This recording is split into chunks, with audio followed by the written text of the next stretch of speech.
Is it really? For auto trips, yeah. Oh, I didn't know Like, that. they actually increase it just because of the likelihood based off your demographics and your background. Well, that's QXC. That's QXC in StarCraft. He's North American. He's Caucasian, and he plays Terran. Oh, the odds are not in his favor. Hey, man. We're just listing the stats. We're not saying it's true. No, we're just not by all means. This is what happens. I would love to see QXC go 4-4 in NASL in Season 4. He just turns it around, beats Stephano, and beats like a bunch of other Korean players. But QXC, Gandrid, he's had some of the toughest opponents. He had MMA, and he's played Finale. It's just I want to see QXC to succeed again. But he has a tall order. Stephano is just a monster.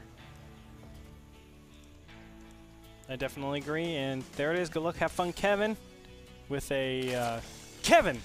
No, Kevin. He's got an accent on the Kevin. E. It's Kevin. In Chinese, if you have like a little accent on it, it's like the intonation of it. Oh. Whoa. Did you do a music note? Yeah. Wait, how'd you do that? The Kevin or the music note? Yeah, the E. Well, the music note too. Alt-1-3. Alt-1-3. Wow. Alt-1. That changes it. Alt-0. Dude, no, that is how I'm going to say GG. I'm going to type GG and put a note in front of it like I'm singing GG. I'm going to do like a GG and a little tilde afterwards. That's how you're going to do That's going to be awesome. GG and then dance my units. Because so many people cheese me on Hearthstone Ladder, man, and after I beat them, I feel so good and vindicated. Every time, man. What you should do is when you beat the rush or whatever happens, you should just say GG, and that's your offensive GG instead. And then you go into the game, it's like GG, and you're singing it, and they know you're singing it now, Frodan. Yeah, guys, welcome to Ohana, where we're going to see the first sight of these two players. In the top left corner from Team Evil Genius's Raid Call, it is Stephano, who is extremely successful in StarCraft 2. I talked to Kevin a little bit, Kevin being Kevin Vanderkoy, also known as Rotterdam, not necessarily Kevin Riley, QXC. He was saying that Stephano wasn't anything special in Warcraft 3, and it just blows his mind how successful he is, and it just shows you, again, different games. And to be fair on the converse, Grubby was incredibly dominant, and Todd was at one point the best Warcraft 3 player in the world. And those guys have mild success, maybe even some pretty good success, but nowhere near the level of success that Stephano. So it's a different game, it's a different time, and Stephano is far and away #1 outside of Korea. Definitely. And just looking at the stats that I'm taking from Ben's balance sheet, yet again, TVZ is not looking good. We have a 42% win rate right now for Terrans in this matchup. And on Ohana, we have just about 3-1, so a 25% win rate for Terrans on this map. Means out of every 4 games, 3 of them go to Zerg. You want to talk about bad odds, Andre? Yeah, 91% of the people voted for Stephano. Oh my gosh. This is like, you hit the nail on the head, Frodan, when you mentioned insurance policies and being an Asian woman. I mean, this is exactly the same type of theory that we've had all game long. Even Ohana, I mean, North American Terrans. This is tough. And TVZ and NASL. I gotta be very careful with that. QXC also has less than 9% of everyone voting for him in terms of favorites. 6,000 points are on the line for this match in terms of betting. Guys, remember, at the very end of the night, we give away 3 Heart of the Swarm Beta keys to the top 3 people who have the most points using our chat. So this is like Jeopardy right now. If you don't bet enough, someone can overtake you. Yeah, but then what if you bet like conservatively so that you let people mess up? Because what if they bet a lot on MMA? What if QXC is the every night, and since 2 nights ago, we've had a crazy upset where lots of points lost. It was Lowly against Hero, Sheth versus MC. Can it be QXC versus Stephano?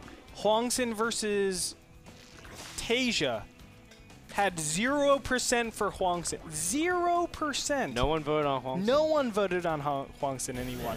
A lot of Puntos were taking turned that upside down, man. Game. Yeah, man. Yeah, even Huangsin said he wouldn't have bet on him. He was like, I'm against Tasia. Huangsin, before the game started, was like, man, Huangsin's awesome. Can't wait. Or Tasia's awesome. Can't wait to play him. bet all in on Tasia. And then he plays Tasia and beats And he's like, and then he would say, guess who's getting the hardest form beta Q right now? He like bets against himself. Yeah. That'd be disgusting. It's like auto win. He puts in all in. Anyway, let's go talk about this game. Standard opening from QXC. Hellion Banshee. Pretty good on Ohana just because the Banshee can kind of hug lots of cool ledges, especially by the Zerg third. That's right. QXC starting a very fast third command center in the open, Andre, instead of in his base. While Stephano doing a little bit more of his usual 2 base, get out his early upgrades in terms of double Evo Chamber before going to third base, although he's going for a really quick layer before the third hatchery. It's interesting. So it looks like we'll probably have some sort of, you know what, now that I say it, it's 8 minutes in. I thought we were going to have Spire Tech, but maybe not here. I'd actually be quite surprised if there were Spire Tech coming up. Yeah, what am I talking about? 1-1 is being upgraded. See, is Stephano going to go for a 2-2 timing with Roaches? I don't think so. This is just to defend? I saw this build once from Stephano, where he would like not necessarily all in, but he'd like go for huge pressure, like with a lot of roaches with speed, and attack with lots of 2/2 Zerglings, and like it completely crushed a Terran last season. I can't remember exactly, but it was just like so one-sided. But Stephano has that kind of capability. Yes, he does. He does. He's been known to actually all in a ton in TVZ. I've seen him do Roach Zergling Baneling all-ins all the time. But I think the Roaches are just to say, okay, well, I don't want to have my Zerglings completely useless in the early game stage. Let me go ahead and invest in some Roaches, and then I'll go ahead and just stabilize my third base from there. But look at how much damage is being dumped just by this one Banshee. Now, QXC might have to lift up his third base. This is a little bit of a problem, but still, I feel like these Roaches are a hefty investment. And against a lot of different builds, I feel like this doesn't make a lot of sense. But Stephano is Super Saiyan human.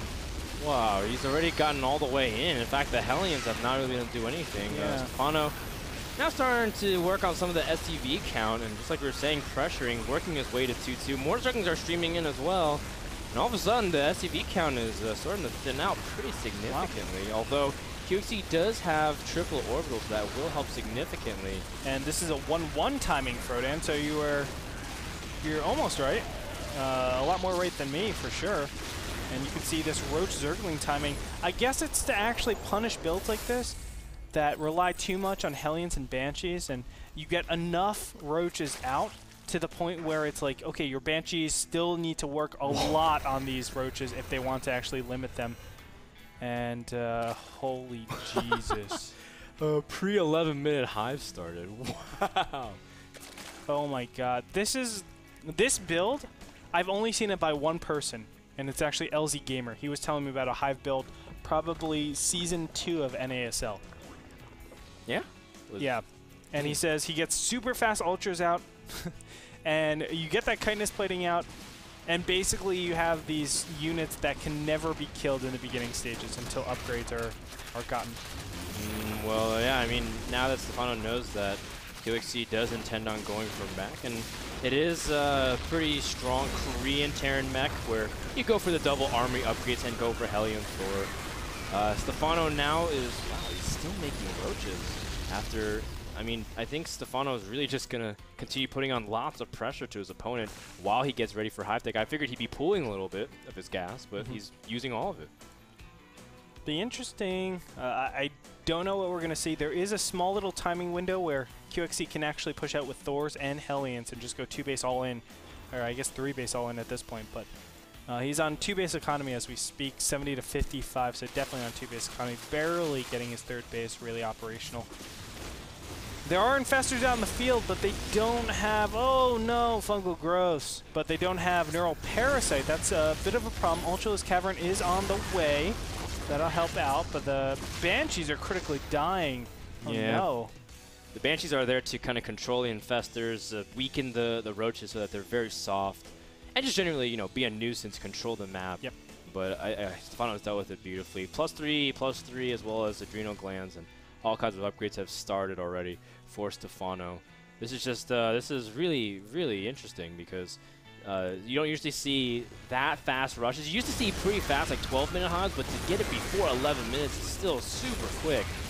Now Stephano dealing with a little bit of harass, but for the most part, QXC is just really intent on taking expansions slowly, building up his tank count. Now switching over to siege tanks and getting his 2-2. Now it's funny because normally when you set up the 2-2, you're trying to hit like the timing where Hive's just finishing, and then like when they're trying to either transition to Broodlords or basically squeeze out their Hive tech upgrades. But Stephano's got it so early that I feel like QXC, if he moves out for it, Brian, most people actually are starting to think about scanning the main base to check for Hive timings. Yeah. Right now, they don't expect Hive units to already be out. That is so scary. And on top of that, Stephano's already sold it like it isn't some sort of Hive tech. Like, got a lot of roaches. Yeah, so many roaches, so many Zerglings. Like, how does he sell a non-Hive timing? Staying on 2 base for so long and then teching that fast. Yeah. It's insane. This guy is superhuman, man. Very clever. Spreading his creep as well to really deny information and control map. And if you think about it, in the grand scheme of things, this Roach Link pack is so small. Then QXC scans is like, okay, wait, that's all you have? And something has to be kind of fishy because there should be way more infestors. There's got to be more something. And +3/+3 is about to finish for Stephano, so things are looking very good. First Ultras are popping, and they will have the Carapace as well, the chitinous plating. That's right. So these Ultras are super duper strong. I can't even begin to like comprehend how strong they are relative to the timing. Really powerful against Thors, but Thors are also powerful against them. It's going to be a very tough job. But no, losing these Hellions. This is the #1 problem I see most Terrans doing, Korean and foreigners alike. They throw away Hellions so easily. And you need those against infested Terrans and Zerglings. Well, how would he know, man? This is it's such a different situation. No. The Ultras are getting into prime position. QXC is trapped, and now the Roaches are committed. Thors can't really move back to kind of shuffle and shoot into position, and Stephano is going to be able to crush a huge portion of this mech army, if not all of it. In fact, yes, he will be able to get all of it. The Ultras does barely live, but the Banshees do manage to snipe it out, and that means the 3rd base is free for Stephano pick. That means the 4th base is no longer secure either, and QXC has lost so much he has to reset his mech army completely. That's right. Oh man, so unfortunate for QXC. He's just being completely overrun. What can he do against these Zerglings? You can see, I mean, they're just doing so much damage. Even the Roaches are doing so much damage. The fact of the matter is there's too many numbers. And when you only have siege tanks and Thors, you have nothing to really combat all of this. QXC is being absolutely overrun. This is how Zerg is supposed to look like. And guys, if you bet on Stephano, you made a good bet, man. 91% of people said game #1 would go to Stephano. GG gets called, and it's just kind of tough to say because I feel like QXC didn't necessarily do anything wrong with his build or his strategy or his thought process. QXC's a smart player. It's just that Stephano played so against the metagame that he just completely got 3-4 steps ahead of his opponent. Did a 1-1 timing that really only punishes greedy play. If there's a wall there, the game's not over, but the Roaches aren't going to do nearly as much damage. Really behind. If it's Marines and Marauders behind there as well, you're pretty much dead. So he's going against the grain with mech. He's saying, okay, well, I'm going to assume you go mech. We know QXC likes to go mech in these TVZ situations. And there's a period where you rely so heavily on Hellion Banshee that you have a big opening for a Zergling Roach 1-1 timing. And that's exactly what he hit. Nicely done by Stephano. Stephano takes game #1, and thanks so much to Epson for the sponsor of that game. Epson's #1 projector brand worldwide. Check them out at epson.com. When we come back, another Stephano versus QXC match. Can QXC defy the odds? 9% to 91%, 10-1. Oh, God. Bet on QXC. We'll be back after this.